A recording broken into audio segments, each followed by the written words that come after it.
Well, gentlemen, I'm going to move on to another question because I have some folks that are on Facebook, some of my friends and family on Facebook that, you know, this week, last week, I put out some questions and I started some stuff. Magic, you weighed in on a couple of things. It got pretty heated, Facebook family, and I appreciate you all weighing in on that. And we're going to get to it. I'm going to answer some of your questions from last week, and we're also going to go live, and I'm going to see if a couple of my people could jump right in with us and ask me some questions that they'd like for me to ask for the men. I'm sorry.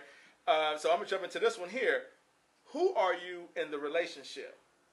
And that's something that Steve asked in the book also. He wanted to figure out, wanted to hear what men had to say about who are you in a relationship. All right, man, Gino, tighten you up back there. Can you touch that one a little bit, maybe?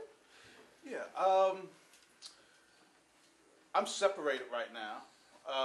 Been separated for a year, single again, and in my relationship, I serve the role of protector, and provider in a relationship. And my wife pretty much stayed at home. She took care of the household, and she raised my boys. I got 2 boys, 23 and 20. Wow. And she took care of that piece, and I took care of the financial piece and the piece of providing and protection. Man, I think a lot of women would. I'm not even going to say that because I'd probably get blogged to death if I say what I was going to say. But no, seriously, I mean, that weighs in too on the whole independence because the women today are on this whole, I'm independent, and can a man handle an independent woman?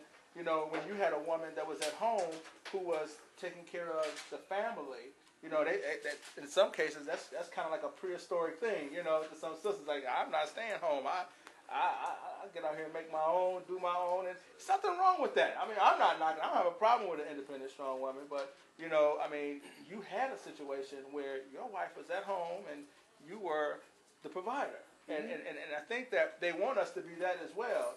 They want us to be the provider. Am I right, fellas? I mean, so, being the provider and what more? I mean, it's a whole lot more, I'm sure. All right, we're going to weigh in just a little bit more on the last question, which was, who are you in the relationship? Chris, can you expound on that a little bit? Oh, yeah. I think as far as men, all men should be a protector as well as a provider. But like you were saying earlier about an independent woman, I have no problem with an independent woman, but everybody got a role in the relationship.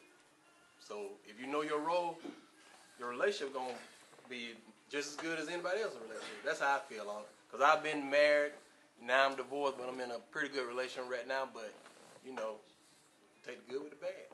Expound on that independence piece a little bit. Okay. And having been with my wife for over 20 years, I think what happens in a relationship is 2 individuals are always going to grow. And so people have roles, but then at some point, whether it's the male or the female, they may start to grow in different directions. So the question also could be if a female really wants to be independent, have an independency, then how can 2 people in the same space continue to grow and maybe grow this way? How does that happen in the same space and stay in the same space?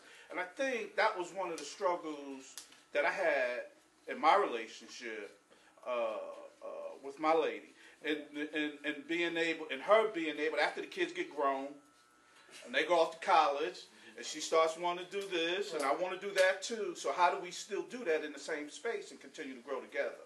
Wouldn't that be just simply support? I mean, I think what Stanford was saying early was like the whole supporting you and what that feels like. I mean, you had your time. Now the kids are gone. She kind of wants her time. She wants her time. So where were you in supporting her in her time?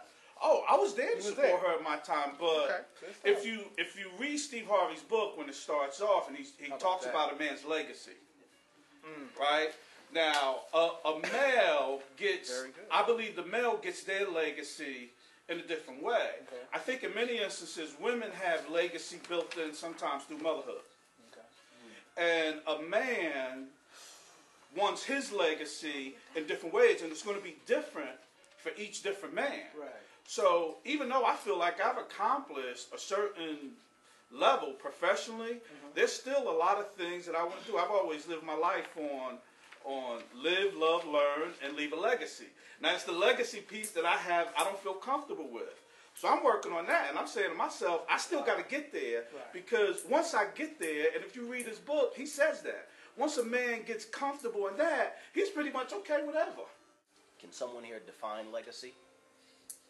I think we all have personal ideas, a hierarchy of principles, values, morals that we might apply to that. But what does legacy mean to each and every one of us here? I can tell you what it means to me. It's a thing I want to have on my epitaph. Okay. When I die. It's what I want people to remember about Art Coons. This is who he was as a person. This is what he stood for. These are the things he accomplished, not just financially or professionally, but this is who he really, this was the essence of the man. So whatever that is, for me, it's more than financial and professional accomplishment. I think that's the generational disconnect. We have a group of educated, professional people out here, strivers, that I think really are thinking about encapsulating legacy in terms of material possessions, in terms of the 5,000 square foot house and the nice car. What we're missing are those essential lessons that are, only learned at the knee of fathers, grandfathers, uncles. That's right. And, perhaps that's part of the root of what we're dealing with here. Right. And once you get the 5,000 square foot house, and you get, there's another plateau that you want to reach until as a man you feel comfortable that you accomplished the things that you wanted to do on this earth. And then at that point, for me, I'm prepared to say, whatever I have, whatever my partner, my female partner, she can have everything, because I've accomplished what it is and where I need to get. Everything is hers, as far as I'm concerned. And that's real. And that's real. I mean, wow, that was very, very good. We are trying to provide a lot of honesty with what we're asking. I mean, come on. You got a perfectly grown man asking about the definition of legacy for each gentleman here. I mean, we can't go into everyone right now, but I want to move on.